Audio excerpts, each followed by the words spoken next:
ನಮ್ಮ ಅಪ್ಪ ಅಮ್ಮನಿಗೆ ಇಷ್ಟೊಂದು ಬೈಯೋ ಅಂತ ತಪ್ಪ ಅವ್ರು ಏನ್ ಮಾಡಿದ್ದಾರೆ? ಅವನಿಯ ಕೋಪದ ಧ್ವನಿಯನ್ನ ಕೇಳಿದ ಗಾಯತ್ರಿ ನೆಕ್ಲೆಸ್ ಅನ್ನ ಎಸ್ದು ಅವನಿಯನ್ನ ಗುರಾಯಿಸಲು ಪ್ರಾರಂಭಿಸಿದ್ರು. ನನ್ ಮುಂದೆನೆ ಜೋರಾಗಿ ಮಾತಾಡೋಷ್ಟು ಧೈರ್ಯ ಹೇಗ್ ಬಂತು ನಿನ್ಗೆ? ಇವತ್ತು ನಿನ್ ತಂಗಿ ಎಂಗೇಜ್ಮೆಂಟ್, ಅದು ಸಿಟಿಲೇ ದೊಡ್ಡ ಕುಟುಂಬದ ಜೊತೆಗೆ. ನಿನ್ ಮಗ ಏನ್ ಗಿಫ್ಟ್ ಕೊಟ್ಟ ಅಂತ ಅವ್ರು ನನ್ನ ಹತ್ರ ಕೇಳಿದ್ರೆ ನಾನ್ ಏನಂತ ಹೇಳಿ? ಈಗ ಹೇಳು, ನಾನ್ ಏನ್ ಉತ್ತರ ಕೊಡ್ಲಿ? ಈ ಚೀಪ್ ಗಿಫ್ಟಾ? ಇದನ್ನ ಕೇಳಿ ಅವನಿ ಮುಂದೆ ಬಂದು ಏನು ಹೇಳೋದಕ್ಕೆ ಪ್ರಯತ್ನಿಸಿದ್ಲು. ಆದ್ರೆ ಅನಿಲ್ ಅವಳನ್ನ ಸುಮ್ಮನೆ ಇರೋದಕ್ಕೆ ಹೇಳ್ದ. ಈಗ ಬೇಡ. ಗಾಯತ್ರಿ ದೇವಿಯವರ ಕೋಪವನ್ನ ಅನಿಲ್ ತುಂಬಾ ಚೆನ್ನಾಗಿ ಅರ್ಥ ಮಾಡ್ಕೊಂಡಿದ್ದ. ಅಜ್ಜಿ, ನಾವ್ ನಿಮಗ್ ಖುಷಿ ಪಡ್ಸೋಕೆ ಏನ್ ಮಾಡಿದ್ರು ಕೂಡ ನೀವ್ ಮಾತ್ರ ಏನ್ ಹೇಳೋದನ್ನು ನಿಲ್ಸಲ್ಲ. ಈ ನೆಕ್ಲೆಸ್ ಬೆಲೆ 60,000. ಮತ್ತೆ 60,000 ನಮಗ್ ತುಂಬಾ ದೊಡ್ಡ ಅಮೌಂಟ್. ಆದ್ರೆ ನಿಮಗಿದ್ ಮುಖ್ಯ ಅಲ್ಲ. ಇದನ್ನ ನೀವ್ ಸುಮ್ನೆ ಎಸೆದ್ಬಿಟ್ರಿ. ಗಾಯತ್ರಿ ದೇವಿಯವರ ಮುಖ ಕೋಪದಿಂದ ಕೆಂಪಾಗಿತ್ತು. ತಕ್ಷಣ ಅವಳು ಹತ್ರದಲ್ಲಿದ್ದ ಚಹಾ ಕಪ್ಪನ್ನ ತೆಗೆದು ಕೋಪದಲ್ಲಿ ಬಿಸಿ ಚಹಾವನ್ನ ಎಸೆಯೋದಕ್ಕೆ ಕೈ ಎತ್ತಿದ್ರು. ಅವನಿ ತಕ್ಷಣ ತನ್ನನ್ನ ರಕ್ಷಿಸಿಕೊಳ್ಳೋದಕ್ಕೆ ಮುಖವನ್ನ ತಿರುಗಿಸ್ಕೊಂಡ್ಲು. ಅವಳು ಮುಖ ತಿರುಗಿಸಿದ ತಕ್ಷಣ ಕಪ್ ಒಡೆದು ದೊಡ್ಡ ಶಬ್ದ ಕೇಳಿಸ್ತು. ಅವನಿ ನೋಡಿದ ತಕ್ಷಣ ಅವಳಿಗೆ ಶಾಕ್ ಆಯಿತು. ಗೌತಮ್ ಅವಳ ಮುಂದೆ ಬಂದು ನಿಂತಿದ್ದ. ಅವನು ಗಾಯತ್ರಿ ಅವರ ಕೈ ಹಿಡಿದು ಕಪ್ಪನ್ನ ಗೋಡೆಯ ಕಡೆ ಎಸ್ತ. ನೀನಾ?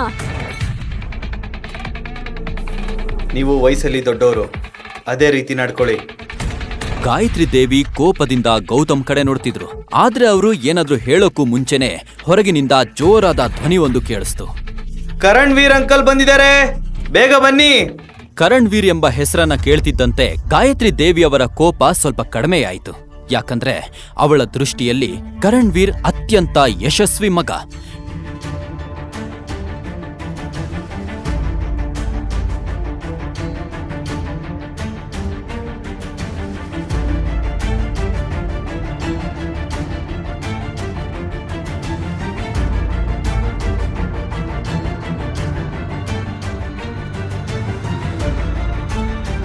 ಗಾಯತ್ರಿ ದೇವಿಯವರು ತನ್ನ ಕೊಠಡಿಯಿಂದ ಹೊರಗೆ ಹೋಗೋದಕ್ಕೆ ಶುರು ಮಾಡಿದಾಗ ದುಬಾರಿ ಸೂಟ್ ಧರಿಸಿದ್ದ 6 ಅಡಿ ಎತ್ತರದ ವ್ಯಕ್ತಿ ಒಳಗ್ ಬಂದ.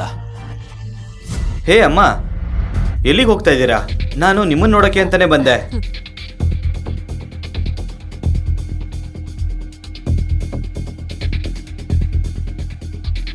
ಓ ಹೌದಾ, ಅಣ್ಣ ಕೂಡ ತನ್ನ ಕುಟುಂಬ ಜೊತೆನೆ ಬಂದಿದ್ದಾನೆ. ಅಣ್ಣ ದೊಡ್ಡ ಪಾರ್ಟಿಗಳಿಗೆ ಬರ್ತಾನೆ ಅಂತ ನಾನು ಅನ್ಕೊಂಡಿರ್ಲಿಲ್ಲ. ಎಲ್ಲಿ ಅಣ್ಣ? ಅಯ್ಯೋ, ಅದನ್ ಯಾಕೆ ಕೇಳ್ತೀಯ? ನೋಡಪ್ಪ, ಇವನ್ ಯಾವ್ದೋ ಆ ಚೀಪ್ ಆಗಿರೋ 60,000 ನೆಕ್ಲೆಸ್ ತಗೊಂಡ್ ಬಂದಿದ್ದಾನೆ. ನಿಮ್ ಬಗ್ಗೆ ಯೋಚನೆ ಮಾಡದೇ ಇದ್ರು ಕನಿಷ್ಠ ಶನಾಯ ಗೌರವದ ಬಗ್ಗೆ ಯೋಚಿಸ್ಬೇಕಿತ್ತು. ನಾಳೆ ಅವಳು ಬೇರೆಯವ್ರ ಮನೆಗೆ ಹೋಗ್ತಾಳೆ. ಈ ಕಾರಣಕ್ಕೆ ಅವಳು ಎಷ್ಟು ಟೀಕೆಗಳನ್ನ ಕೇಳಬೇಕು ಗೊತ್ತಾ? ಅಂಕಲ್, ನಿಮ್ ಫ್ಯಾಮಿಲಿ ಹತ್ರ ತುಂಬಾ ದುಡ್ಡಿರೋದ್ರಿಂದ ನೀವ್ ಇದನ್ನೆಲ್ಲ ಹೇಳ್ತಾ ಇದ್ದೀರಾ ಅಲ್ವಾ? ಮತ್ತೆ ಈ ಎಕ್ಸ್ಪೆನ್ಸಿವ್ ಗಾಡಿ ಕೂಡ ಕೊಡೋದಕ್ಕಾಗತ್ತೆ ಅಂತ. ಆದ್ರೆ ನೀವು ಮರಿಬೇಡಿ, ಈ ಎಲ್ಲ ದುಡ್ಡು ತಾತಂದು. ನೀವೇನು ಸಂಪಾದನೆ ಮಾಡಿದ್ದಲ್ಲ. ಅಪ್ಪನ ವಿಷಯಕ್ಕೆ ಬಂದ್ರೆ, ಅವ್ರನ್ನ ರಾಜ್ಗುರು ಮನೆಯಿಂದ ಬೇರೆ ಮಾಡಿದಾಗ ಅಜ್ಜಿ ಅವ್ರಿಗೆ ಏನೂ ಕೊಡ್ಲಿಲ್ಲ. ಈ ವಿಷಯ ನಿಮಗ್ ಚೆನ್ನಾಗ್ ಗೊತ್ತು ತಾನೆ? ಏನ್ ಹೇಳ್ತಾ ಇದ್ಯಾ? ನಿನ್ ಮಾತಿನ ಉದ್ದೇಶ ನಾನ್ ನಮ್ಮನೆ ಆಸ್ತಿನ ಬಚ್ಚಿಟ್ಕೊಂಡ್ ಕೂತಿದ್ದೀನಿ ಅಂತನಾ? ಮತ್ತೆ ನನ್ ಮಕ್ಳ ನಡುವೆನೆ ಭೇದ ಭಾವ ಮಾಡ್ತೀನಾ? ಹೌದು ಅಜ್ಜಿ, ನೀವು ನಿಮ್ಮಿಬ್ರು ಮಕ್ಳಲ್ಲಿ ಭೇದ ಭಾವ ಮಾಡ್ತೀರಾ. ನಿಮಗ್ ನಂಬಿಕೆ ಇಲ್ಲ ಅಂದ್ರೆ ನೀವೇ ಸ್ವತಃ ನೋಡಿ. ಅಪ್ಪನ ಪಾಲಿನ ಆಸ್ತಿ ಏನಾಯ್ತು? ಅದ್ರಲ್ಲಿ ಬೇರೆಯವ್ರು ತಿಂದು ಕುಡ್ದು ಚೆನ್ನಾಗಿದಾರಲ್ವಾ?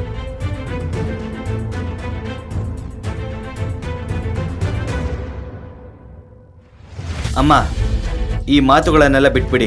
ಇವತ್ತು ಬಹಳ ಸಂತೋಷ ಪಡೋ ದಿನ. ಈ ಜನರ ಬಗ್ಗೆ ಅಂದ್ರೆ ವ್ಯರ್ಥ ವಿಷಯಗಳ ಬಗ್ಗೆ ಯಾಕೆ ಯೋಚನೆ ಮಾಡ್ತಾ ಇದ್ದೀರಾ? ಬನ್ನಿ ನನ್ನ ಜೊತೆ.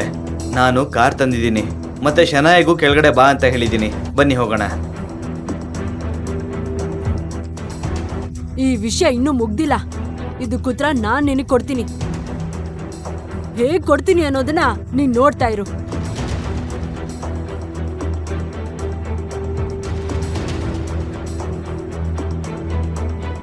ಬನ್ನಿ.